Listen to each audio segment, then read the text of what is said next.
자, 대표님은 네. 한국의 사장이 누군가가 중요한 게 아니고 베트남에서 누가 이 결혼 진행을 하느냐가 중요하다고 말씀하셨잖아요. 그렇죠. 네. 근데 요즘에 베트남 호치민에서 그런 좀 비정상적인 방법으로 영업하는 운영하는 업체가 있다고 하셨잖아요. 이제 그게 뭐냐면은, 자, 제가 신랑분들한테 항상 하는 말이 있습니다. 한국 회사 사장이 상담을 하든 뭘 하든 한국 회사 사장은 중요한 게 없다. 왜? 그 사람은 상담할 때 일단 영업을 하기 위한 멘트만 무조건 할 거다. 그 사람이 실질적으로 현지에 진행하는 게 아니다 이거예요. 응? 그래서 저는 가끔 제가 신랑분을 만날 때도 해요.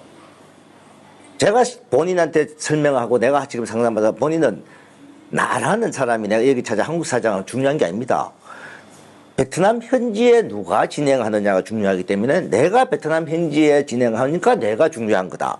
그러면은 자 쉽게 말해서 한국 사장이 말하는 거는 실질적으로 베트남 현지에서 그 사람이 직접 진행을 하는 게 아니기 때문에 전체적인 그 회사에서 뭐 결혼 금액 뭐 이런 거 좌우하는 거죠. 그래서 베트남 현지에 진행을 하는 게 한국 에이전시가 하는지 아니면은 베트남 마담이 하는지 그리고 에이전시가 해도 이 사람이 결혼 진행한 지 얼마나 됐는지 우리가 말하는 거는 보통요 결혼 이 진행이 7년 정도 되었다 하면 초짜예요 사실. 왜? 코로나 2년 빼고 뭐 빼고 하면 요 코로나 이후에 좀 진행해 봤던 사람들이기 때문에 경험상 보면 초짜다. 그래서 최소한 베트남에서 에이전시 생활을 15년 정도 이상 했던 분들 그분들 같으면은 어느 정도 충분한 경련도 있고 그 다음에 이 코로나를 거치면서요 사실 에이전시 분들이 거의 정리가 많이 됐어요. 못 버티고 경제적으로 어려운 사람은 못 버티고 다 돌아간 사람들이 많고 그리고 새로 좀 생긴 사람들도 있고 이러니까 그래서 15년 이상 된 사람들은 이미 정리가 돼갖고 그 정도 오래 했다 그러면 이미 자리도 잡고 충분히 그동안에 잘 해왔던 분들이기 때문에 남아있는 분들이에요. 그래서 제가 한국 에이전시가 진행을 하는 업체다 하면은 한 15년 이상 됐는지 그리고 웬만하면 베트남 마담하고 거래를 한다 베트남 사람이 진행한다 하면 될 수 있으면 하지 마라 하는 거예요. 왜? 그는 순수 신부 입장으로 돼버려요. 무조건 신부 신랑 입장이 아닙니다. 신부 입장이 되고 그 다음에 에이전시 중이든 한국 사장이든 보면은 여기서 신랑을 데리고 오잖아요. 데리고 와서 진행할 때 보면 맞선 볼 때 옆에서 좀 있고 뭐 마음에 든 사람 고르세요. 신랑이 알아서 골라. 그럼 질문을 해다 보면은 모든 질문이 사실 이렇게 젠지에 진행하는 사람이 모든 걸 유도를 해줘야 돼요. 이걸 진행을 해서 그 사람이 질문을 해주고 신부에 대해서 확인해주고 알아봐주고 이제 질문을 대답 듣고 이런 식으로 해야 되는데 신랑들 보고 궁금한 거에서 물어보세요 하면 신랑분들이 처음에는 베트남 올 때는 막 머릿속에 뭐 묻고 기억을 하고 있지. 이거만 멍한데 어떤 분들은 사실 메모 막 해와요. 메모 이렇게 막 해와도 보면은 막상 질문하려고 하면 또 뭐가 뭔지 깜깜한데 응? 그래서 실질적으로 그 사장이 질문이라든지 이런 신부에서 모든 걸 체크해주고 이제 이렇게 하고 그 다음에 진행하는 동안에도 약혼식을 하고 여행을 가든 이 사장이 직접 에이전시 같으면 에이전시가 직접 해주는 사람. 근데 통역 딱 한 사람 정해주잖아요. 이제 신부에서 결정이 돼버렸어. 결정되면 통역이 됐고 다니면서 다 하고 통역이 쉬는 여가 사장은 나타나지도 않아. 그러면 갈 때쯤 돼갖고 사장 딱 나타나고. 그럼 뭔 진행이에요 그 사람이. 그런 업체 찾아간다 하면 전부 신랑들 내가 생각할 때 꽝입니다. 어? 통역이 신부 편들었을 거 아니에요? 통역은 당연히 신부 편이죠.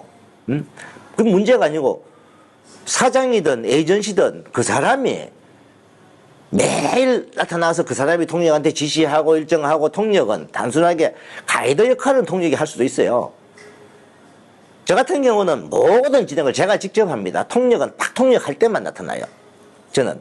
근데 설사 그렇게는 안 하더라도 사장이 매일 아니면 에이전시가 매일 나타나서 밥 먹고 이래서 같이 해서 중간중간에 신랑분들하고 어떤 상의도 해가면서 실무가 제대로 하는지 체크도 해주고 이렇게 가고 그렇게 하지.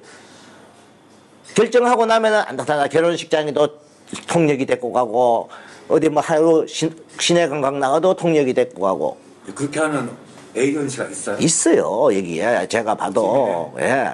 그래서 그 업체 사장이 그 방송 그 사람 유튜브 방송만 믿고 시작을 해보면은 여기 진행해 보면은 꽝인 거예요. 그래서 처음부터 진행을 직접 다 하는지 또 심지어 이런 것도 있어요. 에이전시가 하면서도 마담을 한 명 끼고 마담이 진행을 하는 사람이 또 있어요. 하청에 또 하청 주는 거죠. 편하게 하기 위해서. 그래서 그런 부분을 잘 체크하면서 신랑분들이 신랑분들이 보통 이렇게 해요. 한국의 업체 큰데 업체 큰 기준이 뭔지 사무실이 크다고 업체 큰 겁니까? 한국에 직원들 많다고 업체 커요? 어떤 데는 뭐 서너 명이 동업하는 업체도 있어요. 지구 사람이 많죠? 그게 큰 거예요? 아니에요. 신랑분들이 반드시 정식 결혼 업체에서 한다 그러면은 업체 허가 번호를 보세요. 업체 허가 번호가 자 우리가 말하는 등록번호라 그러죠. 등록번호가 옆에 보면은 지역 그 다음에 연도가 나옵니다. 지금 원래 같으면 25 다시 이렇게 나가요. 24 다시 23 다시 그 연도가 그 회사가 계속 등록을 한 날짜예요. 그러면은 아 우리 회사는 15년 됐습니다 하는데 22년이라고 나와요. 그러면 그 사이에 회사가 폐업을 하고 뭘 했던 문제가 있는 회사죠. 요즘은 이런 게 많아요. 문제가 되면은 사업자 다른 이름으로 가족 이름으로 바꿔버리고 이렇게 해요. 제대로 된 회사 같으면은요 우리나라에 국제결혼 등록 제도가 처음 생긴 게 2008년입니다. 그러면 진짜 오래됐다 그러면 08년 무조건 나가야 됩니다. 08 이전은 그냥 사업자만 내고 했어요. 우리도 저희 회사도 그 이전에 했지만은 08년도 등록을 받았잖아요. 08로서 지금까지 끝까지 그 번호로 계속 오는 업체가 제대로 된 업체고 정상적이 된 업체죠.